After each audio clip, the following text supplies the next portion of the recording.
The German radio network over southern Germany was calm, precise, and fully in control. Every aircraft was tracked, every intercept calculated, every escape route already closed. Then, somewhere below the clouds, a rookie American P-51 did something the system was never designed to handle. Outnumbered 10-1, with no wingmen, no altitude, and no margin for error, he didn't fight his way out. He disappeared and left German controllers scrambling to understand how a single pilot slipped past their entire fighter screen.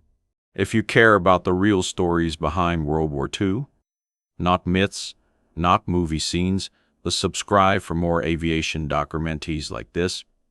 By March 1945, the air war over southern Germany had reached a strange and violent equilibrium. The outcome of the war was no longer in doubt, but the sky was still lethal. American bombers flew deeper into the Reich each day, and the Luftwaffe, Matthias, underfuel and overstretched. This was not chaos, it was systematized desperation. Southern Germany offered the perfect terrain for it: mountain ranges for operations, into predictable corridors, cloud layers stacked thousands of feet deep, breaking visual contact and dissolving cohesion at the worst possible moments. By 1945, they no longer needed air superiority, they needed timing. American escort doctrine on paper was flawless. Fighters were layered above and below the bomber stream, sector responsibilities were assigned, radio discipline was strict, mutual support was non-negotiable. The P-51 Mustang had solved the range problem that had once doomed unescorted bombers. Losses had fallen, confidence had risen, but doctrine assumed something that could no longer be guaranteed: experience. The replacement pipeline was breaking down. By early 1945, some fighter pilots arrived at the front with barely enough hours to master their aircraft. They knew procedures, they knew formations, they knew what the manuals said to do. What they did not yet know was how quickly a sky could turn hostile, and how unforgiving it became once separation occurred. The German system was built to exploit that exact moment. Intercept controls tracked American formations from the moment they crossed the coast. Radar returns, ground observers, and radio intercepts were fused into a live picture of the sky. Fighters were held back, conserving fuel, waiting. When cloud layers disrupted formation, invisibility forced instrument flying. When a single flight drifted slightly off position, knee trap, snapshot, Mokel Swarme would descend in coordinated waves. Not to dogfight, to isolate. A lone fighter was not a target of opportunity. It was the objective. Separated pilots lost the advantages doctrine depended on. No cross coverage, no mutual lookout, no radio redundancy. Altitude became a liability instead of protection, and once the German fighters had visual contact, they did not rush the kill, they heard it. This was the environment a rookie American pilot entered when his formation pushed deep into Bavaria under broken cloud and poor visibility. Intelligence briefings had warned of heavy opposition. Weather forecasts had promised marginal conditions. None of it sounded exceptional. By 1945, this was routine.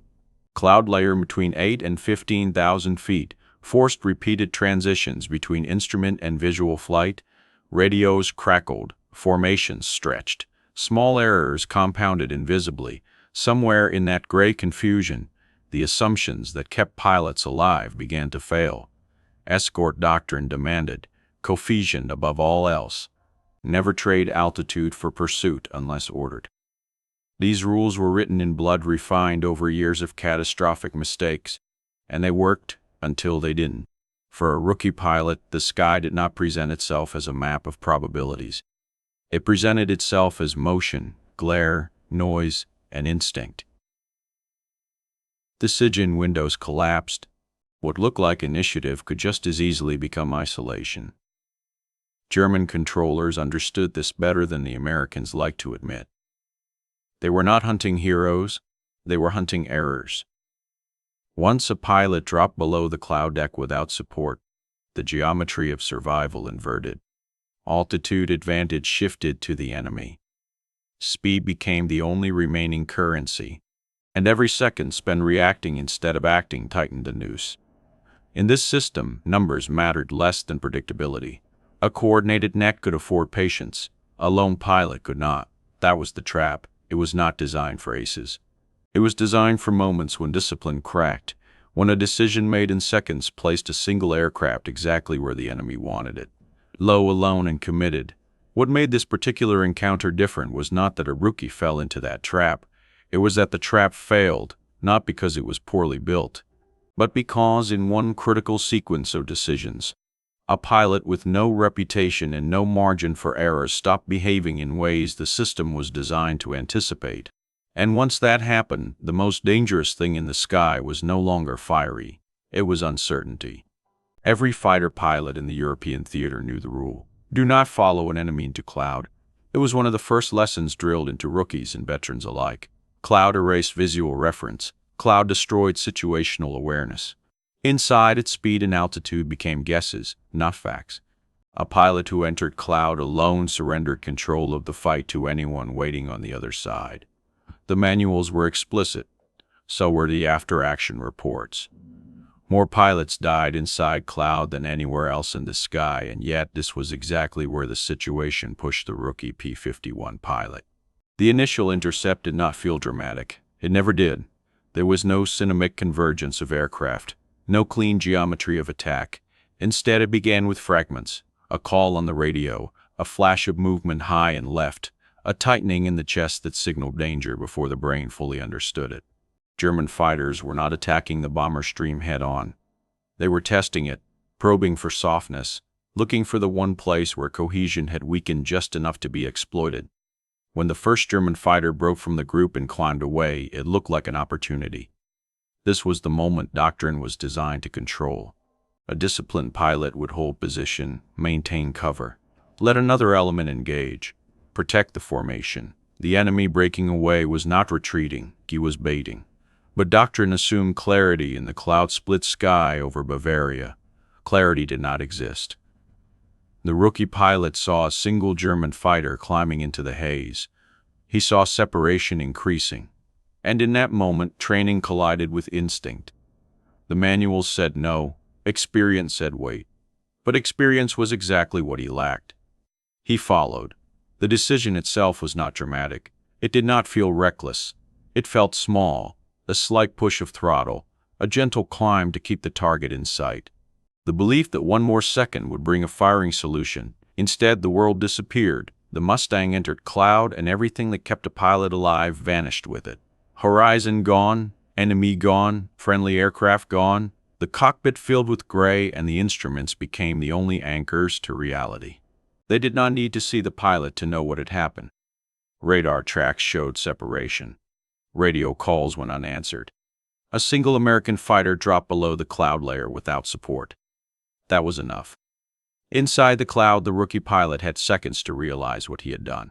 He transitioned to instruments stabilizing the aircraft, fighting the instinct to turn sharply or climb blindly. The German fighter he had chased was no longer there. He had not chased prey. He had crossed a line when the Mustang broke out of the cloud base. The sky was empty. No bombers, no wingmen, no friendly silhouettes glinting in the sun. Below him, fields and forests stretched out in quiet indifference. He was alone. This was the moment when most pilots died, not because they were shot down immediately, but because panic set in. Panic caused overcorrection. Overcorrection bled energy. And once options disappeared, the enemy closed in. The rookie pilot felt the fear, but it did not explode. It compressed. His mind shifted from fighting to accounting, fuel state, altitude, heading speed. Then he heard it, German radio traffic. He did not understand the words, but he understood the meaning. The tone was alert, sharp, purposeful. At that instant, the wrong decision became irreversible. He could not rejoin the formation. He could not climb back into the cloud without risking interception. He could not turn north without crossing known fighter bases. Doctrine had failed him, not because it was wrong, but because it had assumed a situation that no longer existed. The German fighters appeared as contrails first, then as dark shapes descending from altitude. Not one, not two, multiple aircraft spreading laterally, closing from different angles. This was not a chase. It was containment. The rookie pilot now faced the reality doctrine had been designed to prevent. He was low, he was alone, and the enemy controlled the vertical. Every textbook solution ended the same way. Climb and you are cut apart from above. Turn hard and you bleed speed. Fly straight and you are bracketed. Fight and you die. This was the moment where survival usually ended, and it began with a decision that should never have been made. Following that first German fighter into cloud had violated every rule designed to keep a pilot alive. It had transformed a structured escort mission into a personal crisis measured in seconds and gallons of fuel. From the German perspective, the outcome was no longer in doubt. Their system had worked exactly as intended. The only variable left was how long it would take. What no one on either side understood yet was that the rookie pilot had already made his most important choice. Not when he entered the cloud, but in the seconds after he emerged. He did not try to fix the mistake. He abandoned the fight entirely, and in doing so he stepped outside the logic of the system hunting him. At the moment the rookie P-51 pilot realized he was being boxed in, the fight was already over, at least according to every rule he had been taught. He was low, he was alone, he was outnumbered. The enemy held altitude and initiative in any textbook engagement. It was a scenario to be endured for as long as possible before the inevitable. But survival does not always reward the correct response. Sometimes it rewards the unexpected one. The German fighters descending toward him were not improvising. They were executing doctrine, refined through years of combat. Others stayed high, conserving energy, ready to pounce when the American made the first mistake. Quants fed them headings and altitudes, knitting individual aircraft into a coordinated net. This was not a dogfight. It was a prediction problem. The German system assumed that a pilot under pressure would behave in familiar ways. He would turn toward friendly assay. He would maneuver defensively, trading speed for angles. All of these responses were logical. All of them were anticipated. The rookie pilot did none of them. Instead of climbing, he dove. The decision was immediate and at speed. Throttle forward, nose down, airspeed building. The earth rushed up to meet him. Fields, roads, hedgerows flashing past beneath the wings at low altitude. The geometry of the fight inverted. Altitude no longer belonged to the enemy. It became a burden. German fighters were faster and more maneuverable when they could convert height into energy. Near the deck, that advantage collapsed. Every turn compressed reaction time. The Mustang, by contrast, thrived here. Its laminar flow wing and powerful engine gave it superior level flight speed at low altitude. The aircraft was stable, responsive, and brutally efficient when allowed to run. The rookie pilot knew this from training. He had practiced it. He trusted it. The German fighters followed, but not all at once. Some hesitated, wary of committing too low. Others descended cautiously, trying to maintain separation. The coordinated net began to stretch. That stretch was the opening at treetop level. Terrain replaced doctrine. The pilot did not fly in straight lines. He wove through shallow valleys, cut across ravines, used forests and folds in the land to break line of sight. Each turn was shallow, deliberate, preserving speed above all else. This was not evasive maneuvering. It was denial. The German fighters could not predict his next move because the terrain dictated it. Kuno could not vector accurately. The system that had tracked every bomber stream and escort group began to lose resolution. They were no longer hunting a formation. They were guessing. The rookie pilot understood something instinctively that no manual could teach. When you are outnumbered, unpredictability is more valuable than aggression. One that refuses to commit is not. German pilots attempted to reassert control. Pairs split to cover valleys. Others tried to force him toward known airfields and flak zones. The rookie countered by changing heading frequently, never flying straight long enough to provide a clean firing solution. Every German maneuver required only decision. That asymmetry mattered. The longer the chase continued, the more fuel burned on both sides. The Germans still held altitude, but they were spending it in pieces, reacting instead of directing. The rookie pilot stayed low, fast, and narrow in his movements, forcing them to commit incrementally. Then the weather re-entered the fight. Ahead of him rose a towering cloud formation, thick, vertical, and unstable. Mission briefings had warned pilots to avoid it. Icing risk was high, visibility inside would be zero. Entering it alone was considered reckless. The German saw the cloud as a boundary. The rookie saw it as an exit. He traded speed for altitude, climbing just enough to reach the cloud base. German fighters reacted instantly, diving to intercept. Chasers flashed past the Mustang's wings. The distance closed. The P-51 slipped into the cloud. The world vanished. Inside the cloud, the fight ceased to exist in any meaningful sense. There were no visual references, no pursuit geometry, no relative positions. The rookie transitioned to instruments, leveling off, throttling back slightly to conserve fuel. The Germans did not follow. Their doctrine warned against it. Friendly fire risk increased. Visual tracking disappeared. Any aircraft emerging first would be vulnerable. They circled instead, waiting for him to reappear. He did not. The rookie pilot understood the trap they were setting and refused to spring it. He stayed inside the cloud longer than felt comfortable, flying by compass and clock, turning gently to deny predictability. For the first time, the German system had no data. Radio calls reflected the shift immediately. Where there had been precise vectors, there were now questions. Headings, conflicted estimates replaced confirmations. Krantz asked pilots to report sightings that did not exist. The system was not failing mechanically. It was failing cognitively. After several minutes, the rookie eased out of the cloud on its far side, far from where the Germans expected him to emerge. Below him stretched unfamiliar terrain and empty sky. The contrails above milled aimlessly. He was no longer being hunted. He was being searched for fuel was now the limiting factor. The chase had burned through reserves faster than planned. Every climb, every turn had a cost. The rookie calculated distance, consumption, and options with the same discipline he applied to flying. He did not relax. He maintained moderate altitude, high enough to conserve fuel, low enough to avoid contrail visibility. He leaned the mixture.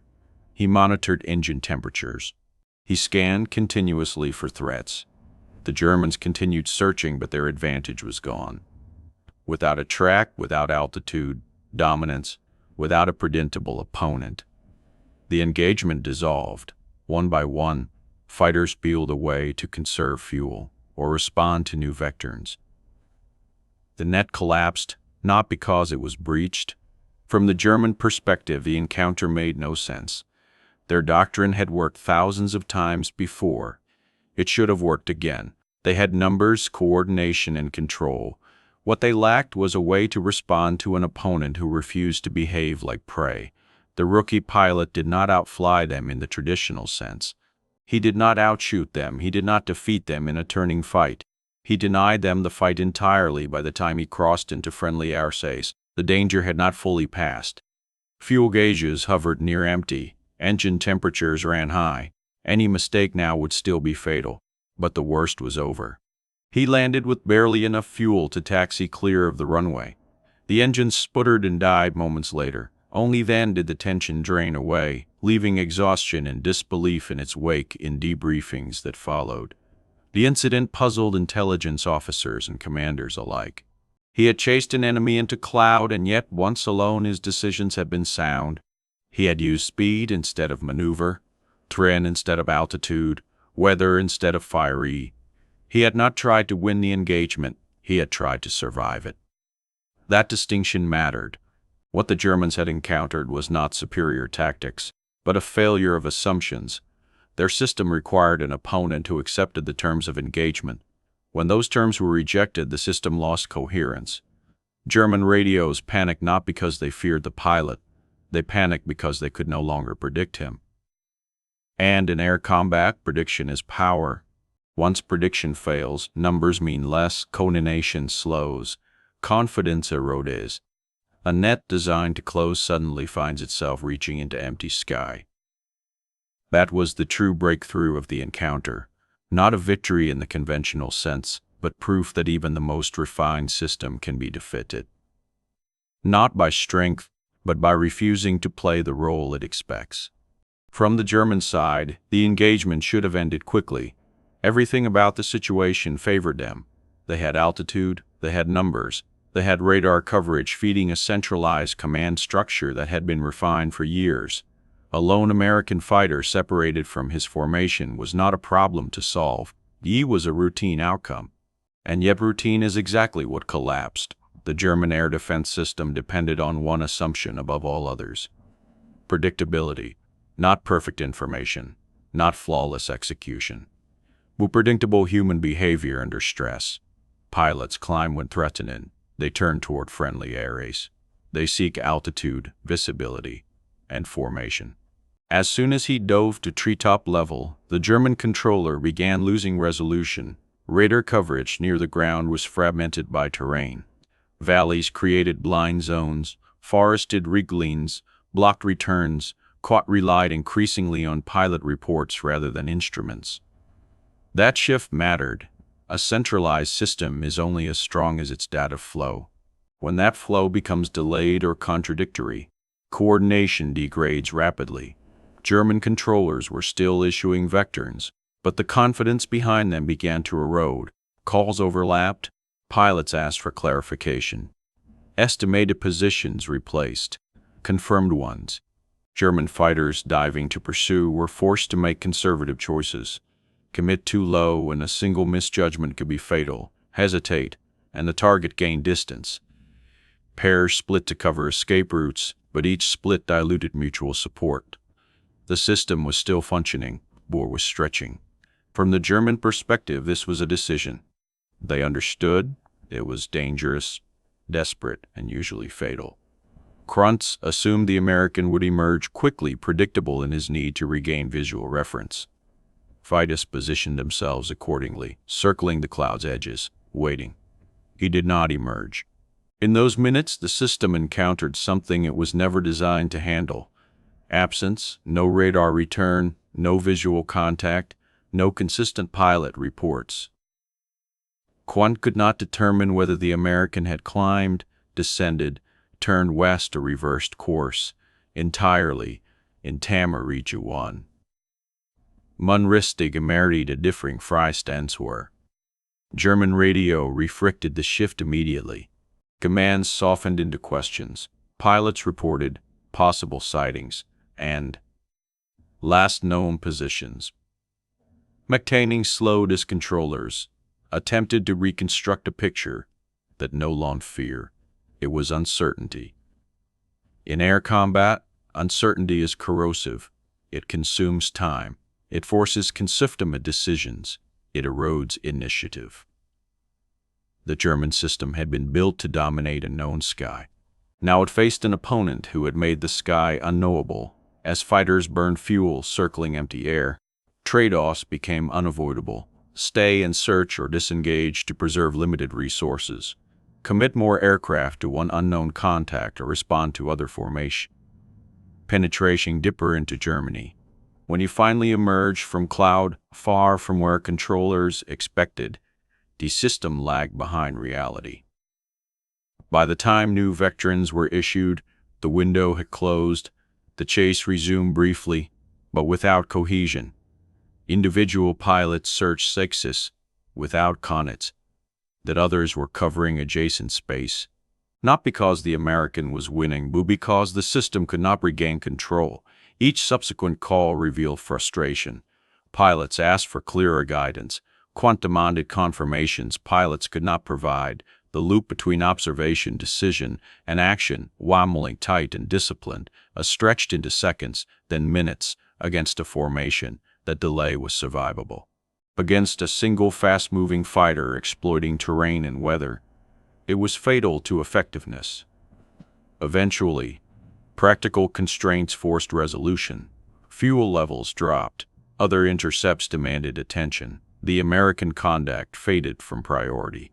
No enemy fighters were shot down, no damage was inflicted, no victory was claimed, and yet a coordinated intercept had failed in full view of the command structure.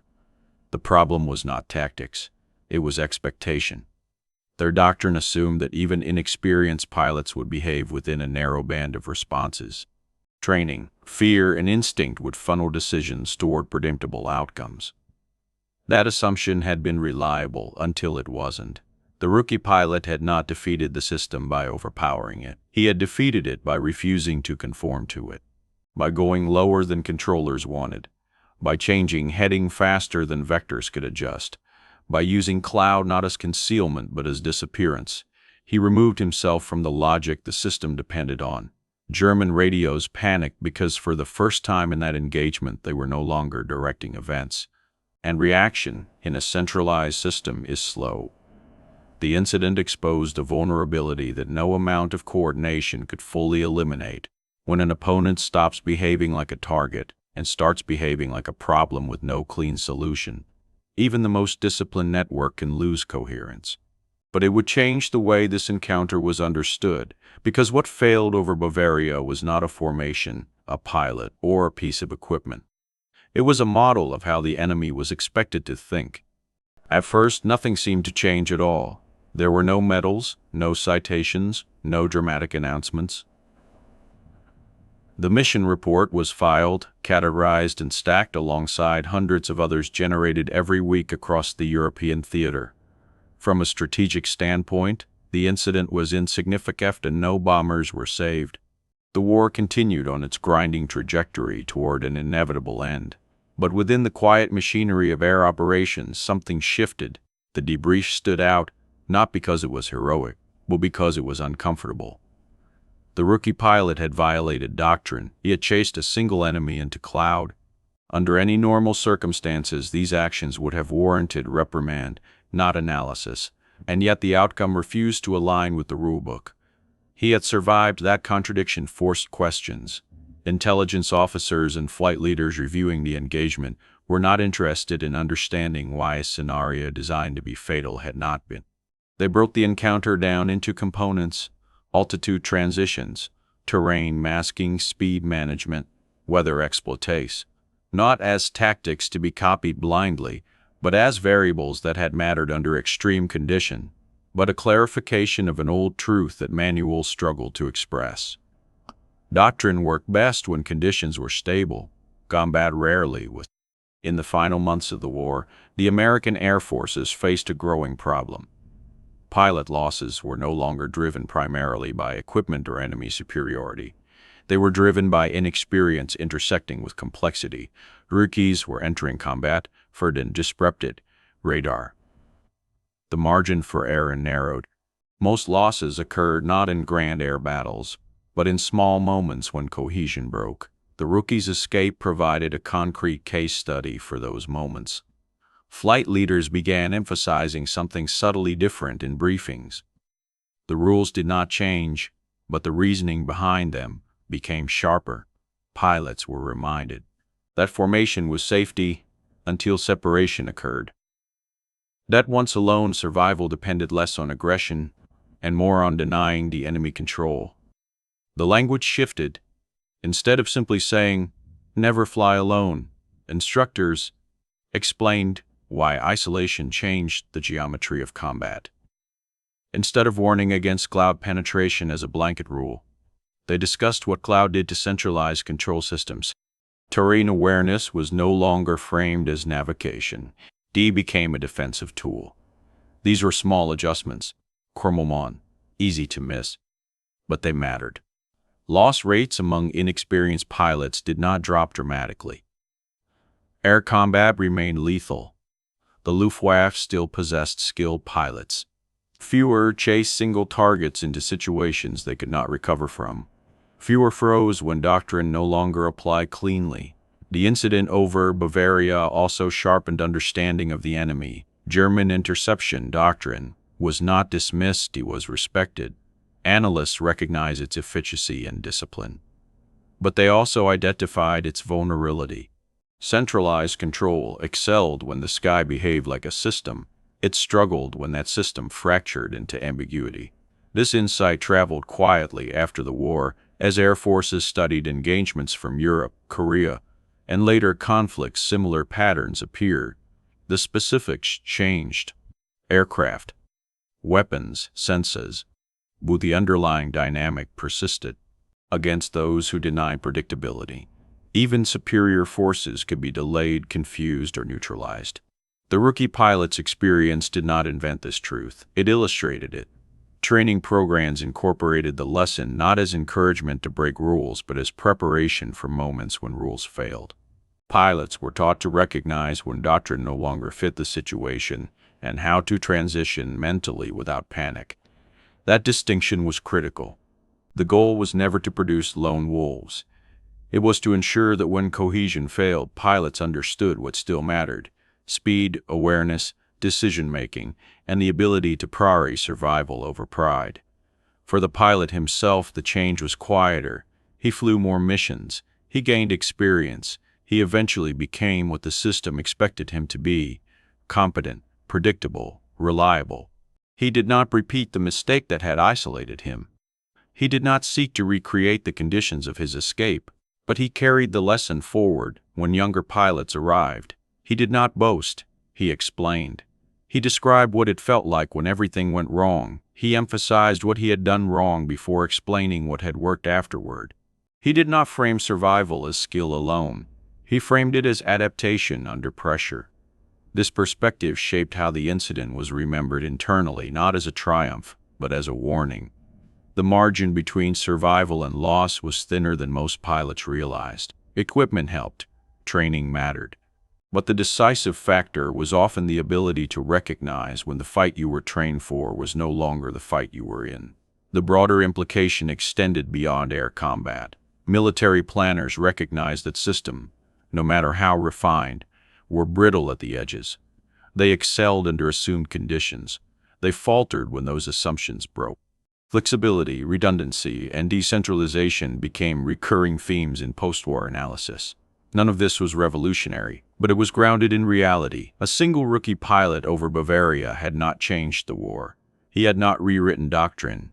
He had not exposed a fatal flaw in German defenses. What he had done was survive a situation designed to kill him. And in doing so, he had revealed something about how systems fail, not loudly, not catastrophically, but quietly.